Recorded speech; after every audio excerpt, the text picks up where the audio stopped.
تو فنا ہو سکتی ہے، لیکن رب کائنات کی قسم حضور علیہ الصلوۃ والسلام کی عزت و ناموس کا پہلا دیا تھا، دیا ہے، دیں گے۔ اور جگر مراد آبادی ملحد تھا، رافض تھا، پھر وہ علماء کے ہاتھ لگا اور وہ دین کی راہ راست پر آ گیا۔ اس نے ایک شعر بولا تھا کہ اپنا تو عشق میں اتنا کمال ہے جگر، وہ ہم پہ چھا گئے، ہم زمانے پہ چھا گئے۔ میں اسی کو کاش کہتے ہوئے یہ کہتا ہوں، کی طرف اشارہ کرتے ہوئے یہ کہتا ہوں، آپ نے ہمیں تیار کیا، آپ نے ہمیں وہ سبق دیا ہے اور ہم وہ سبق لے کر پوری دنیا پہ انشاءاللہ چھا جائیں گے۔ موضوع نظریہ پاکستان ہے، میں اس پہ صرف 2 منٹ بات کروں گا۔ نظریہ پاکستان کا مطلب جاگیرداروں کی جاگیر کی حفاظت کرنا نہیں ہے، سرمایہ کاروں کی سرمایہ کی حفاظت کرنا نہیں ہے۔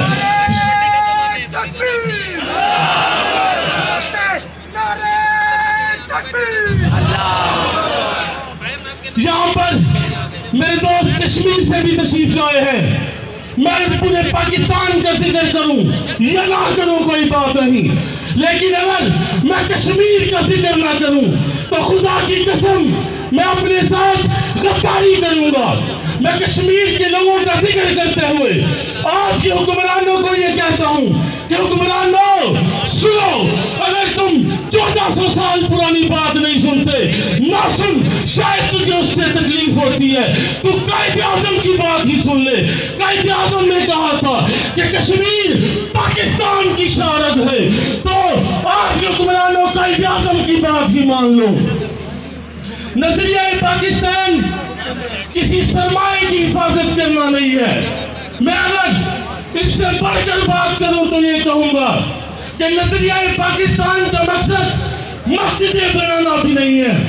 اگر مسجدیں بنانا مشن ہوتا تو امریکہ میں پاکستان سے زیادہ عالیشان مسجدیں تعمیر ہو رہی ہیں۔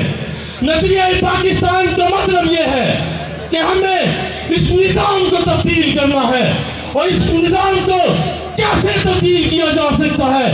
ہم راولپنڈی کی دھرتی پر قائد محترم کی موجودگی میں انشاءاللہ یہ بات